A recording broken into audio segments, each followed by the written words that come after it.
Olá,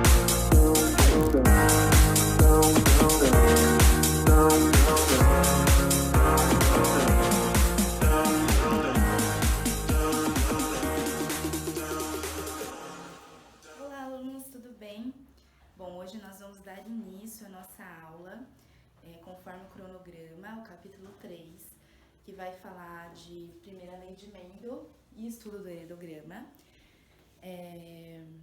Nós já estudamos os heredogramas em sala de aula, vocês já fizeram exercícios também, mas o intuito dessa aula é a gente aprofundar.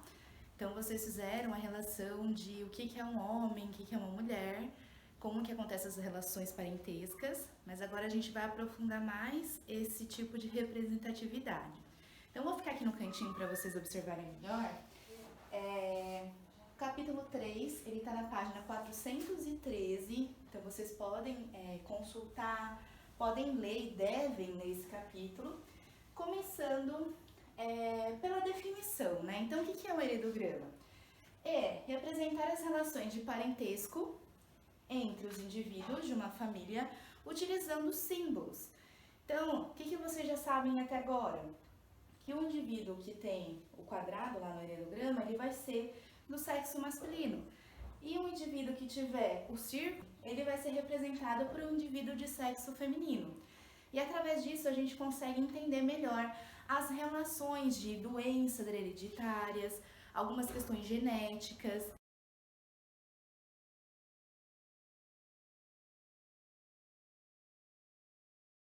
Bom, além de sexos femininos e masculinos, existem também uma nomeação que a gente trata do sexo indefinido, então a gente usa esse símbolo.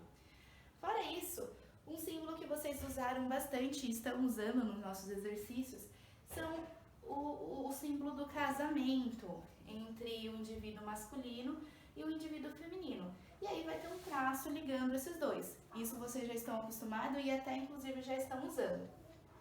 Existe também um símbolo que nós usamos para ligar o sexo feminino ao masculino, que é um pontilhado. O que quer dizer esse pontilhado? Que há uma relação extraconjugal. Então, esse casal aqui teve um acasalamento extramarital, ou seja, não, eles são casados, mas vamos supor que a mulher ela tem um outro envolvimento com outra pessoa. Então, como que vai se manifestar geneticamente algumas doenças? Então, o problema pode trazer esse tipo de símbolo para vocês. Então, isso quer dizer, se tiver um pontilhado, é que ocorreu essa relação extraconjugal. Bom, se tiver um quadrado e o círculo com um risco mesmo assim no meio, isso quer dizer que ocorreu um divórcio, tá? E se tiver o divórcio, aí, por exemplo, tem uma família em que o pai se separou da mãe, e aí ele casou com uma outra pessoa, e essa outra pessoa, existe um gene determinado para albinismo, e essa pessoa tem filhos com ele. Então, como que isso vai se manifestar nessa família dele, essa segunda família desse pai, no caso? Então, vai ter um divórcio, primeiro ele casa, depois ele se divorcia, casa com outra pessoa, e como que esses genes vão se manifestar? Então, se aparecer esse tipo de símbolo, vocês vão saber interpretar que é um divórcio. Além disso, esse símbolo vocês já encontraram nos exercícios também, que é o quadrado ou o círculo pintado, né? Isso quer dizer que são os organismos que são afetados por aquela doença, tá? Além disso, tem o quadrado e o círculo e existem às vezes números dentro deles. Então, o que isso quer dizer? Por exemplo, um homem, quantos filhos ele tem? Se tiver um quadrado com 4 dentro, isso quer dizer que são 4 meninos, 4 indivíduos do sexo masculino. Se tiver um círculo e um 2 dentro, isso quer dizer que são 2 meninas ou dois indivíduos do sexo masculino, tá? Então, ou o quadrado ou o círculo com números dentro quer dizer que é um número de filho em relação ao sexo, ou feminino ou masculino, tá? Aqui, relações consanguíneas. Então, o que isso quer dizer? São relações que há um parentesco entre essas pessoas. Então pode ser relações entre primo e prima, tio e tia, irmão e irmã. E isso pode ser, e a genética gosta de trazer, existem bastante exercício em relação a isso, de algumas doenças que são hereditárias, que quando o primo e prima eles se casam, essa doença ela pode se manifestar de uma maneira mais presente. Então pode ser que tenham bastante exercícios nesse nível, tá? Então quando vocês verem esse tipo de símbolo, quer dizer que são consanguíneos, tá? São do mesmo parentesco. Esse daqui, gêmeos monozigóticos, então são os gêmeos idênticos, eles vão ser representados dessa maneira. Os gêmeos dizigóticos, que são aqueles gêmeos que a gente fala que são bivitelinos, que não são idênticos, né, que eles são gerados em 2 embriões em placenta diferentes, já os monozigóticos não, eles são a partir de um único óvulo, que é fecundado. E os gêmeos dizigóticos, eles são representados dessa maneira. E essa última característica, que é heterozigoto para caráter autossômico. Então, vocês já sabem o que é heterozigoto e o que é autossômico. Então, o que isso quer dizer? Que os genes de um par, ele é diferente. Um dominante ou recessivo, né? Então, azão, azinho, por exemplo. Ou seja, o organismo é heterozigoto para aquela característica. Então, se vocês pegarem um exercício que esteja dessa forma, isso quer dizer que vai ser uma característica heterozigota para determinada doença.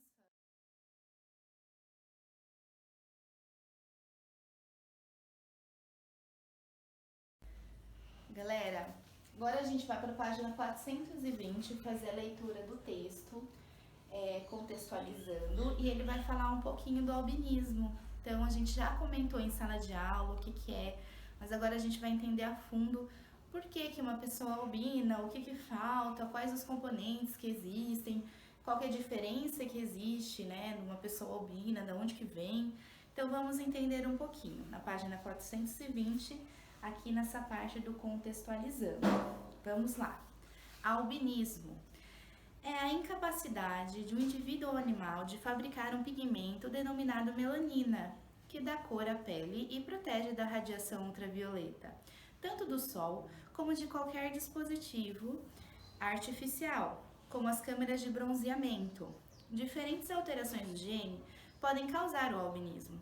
Por exemplo, a falta de alguma das enzimas sintetizadoras da melanina ou a incapacidade da enzima para entrar nas células responsáveis pela pigmentação e transformar o aminoácido tirosina, essencial na constituição da melanina. No caso do albinismo, o indivíduo animal possui melanócitos, nos quais se gera a melanina, mas uma disfunção não permite que essas células fabriquem o pigmento. Então, para uma pessoa que tem o albinismo, ele não vai conseguir fabricar esse pigmento. Então, por isso que ele não vai ter, quando ele sai no sol, ele sente muita dificuldade, principalmente em enxergar lugares muito claros. Quem é albino tem dificuldade em ficar em locais até que se tem luz, né? Tudo isso é ruim para uma pessoa que é albina, porque as células elas não vão fabricar a melanina. Bom, o albinismo é uma disfunção universal que pode afetar tanto o homem quanto a mulher e também os animais. É frequente em ratos, coelhos, cavalos, porcos, peixes, tubarões e tigres. As pessoas ou os animais com albinismo têm pouco ou nenhuma pigmentação em seus olhos, pele e cabelo. Os cabelos, as sobrancelhas e as pestanas são totalmente brancos ou de um amarelo muito pálido. É extremamente clara e os olhos podem chegar a ser rosados. A despigmentação com que nascem não se modifica com a idade, então quem é albino é para sempre. Então não é, por enquanto ele está albino, depois ele vai ter o albinismo, que essa é a característica para a vida toda. Os albinos têm dificuldade de enxergar em lugares muito claros e podem sofrer queimaduras por radiação solar facilmente, sendo provável que desenvolvam câncer de pele caso não se protejam adequadamente. Então, é tudo isso que eu falei. É uma característica genética, não não é uma característica que vem ou só da mãe ou só do pai, pode atingir tanto o sexo feminino quanto o sexo masculino, tá? Inclusive em negros, né? O pessoal fala, nossa, não, o albinismo é uma característica que pode estar associada a qualquer um. Pode ter gente que esteja carregando esse gene, ainda não se manifestou, ou se manifesta quando tiver um filho e etc, tá? Então vamos lá. Qual que é a função dos heredogramas, então? Permitirem identificar as heranças, seja elas autossômicas, dominantes ou recessivas. Então, como um heredograma ele vai funcionar? Então, através dele, como eu já disse, a gente vai conseguir entender melhor essas heranças para ver se é autossômica, se é recessiva, se é dominante, como que ela vai se manifestar em uma determinada condição. Agora a gente vai fazer uma questão, um exercício, para a gente treinar o uso do heredograma.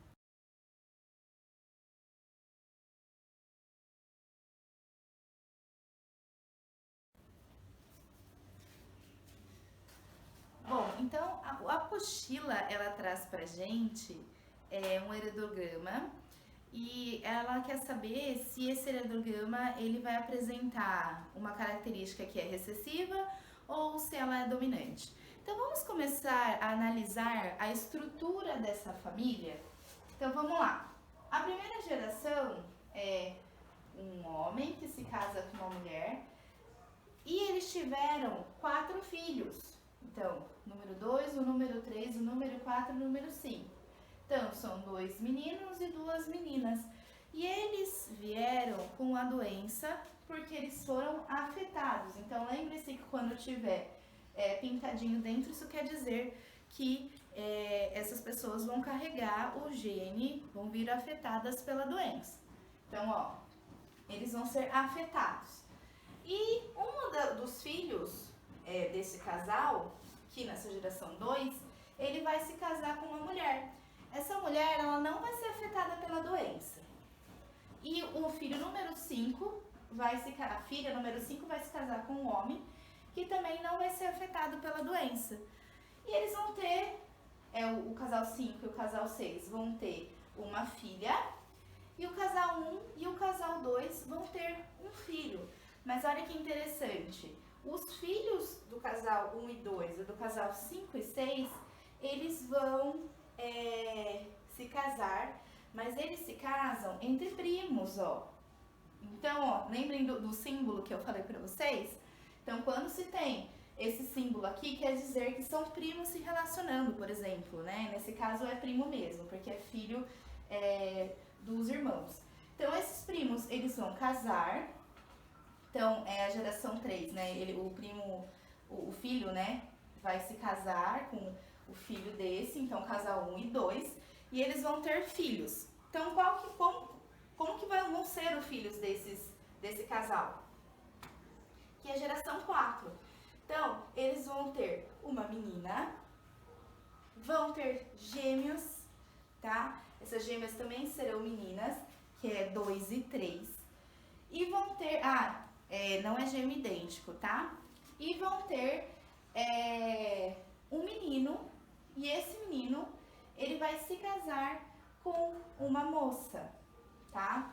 Então, a conformação da família vai ser essa. Então, como que a gente vai saber se esse gene ele é recessivo ou se ele é dominante? Então, vamos pensar. A característica recessiva, ela vai ser passada em todas as fases. Então, pessoal, vamos pensar da forma que esse casal pode ser heterozigoto. Por quê? Porque os filhos deles, eles são afetados, mas eles não são afetados. Então, não pode ser homozigoto, não pode ser um gene. Se fosse azão, aqui também todo mundo seria azão, porque daria 100% azão. E o azão não é uma característica de indivíduo afetado, é uma característica de indivíduo normal. Então, muito provavelmente, esse pai e essa mãe dessa primeira geração, eles são heterozigotos. Então, azinho, tá? Então, vamos supor que tem esse cruzamento de azinho. Então, vocês já fizeram várias vezes, eu sei que vocês já sabem, já tá na ponta do lápis fazer esse cruzamento. Então, daria azão, 25%, 50% de azão, azinho e 25% de azinho, azinho. Só que, vamos pensar, neste caso, a característica azão, azinho são de indivíduos normais, então esses filhos não vão ser azão, azinho. Muito provavelmente, eles também não vão ser dominantes, eles vão ser recessivos.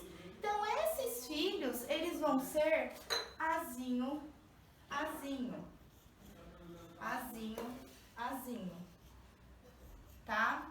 E aí, eles vão casar com indivíduos normais, que provavelmente são azão, azinho, e vão ter filhos que vão carregar provavelmente esse gene, mas não necessariamente eles vão nascer afetados para aquela determinada condição, tá?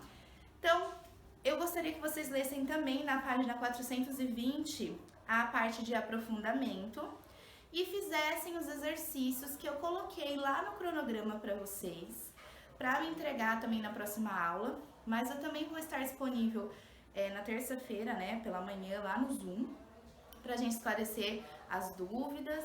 E se vocês têm dúvida também quanto ao heredograma, ficarem em dúvida quanto à lista que eu também pedi para vocês me entregarem, eu estarei lá disponível pra gente poder conversar e esclarecer todas essas dúvidas, tá bom? Se cuidem, mantenham-se em quarentena, porque já existem estudos falando que todo esse esforço que a gente está fazendo está valendo a pena, o número de casos está diminuindo. Então, eu acho que se cada um fizer a sua parte, as coisas vão melhorar como já estão melhorando. Nós temos que ser otimistas frente a essa situação, sabendo que tudo está se encaminhando para dar certo e nós vamos conseguir, eu tenho certeza. Mas se cada um fizer a sua parte, tá bom?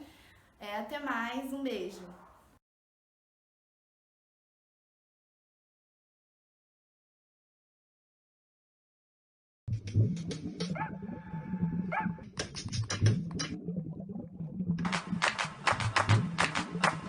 Baba.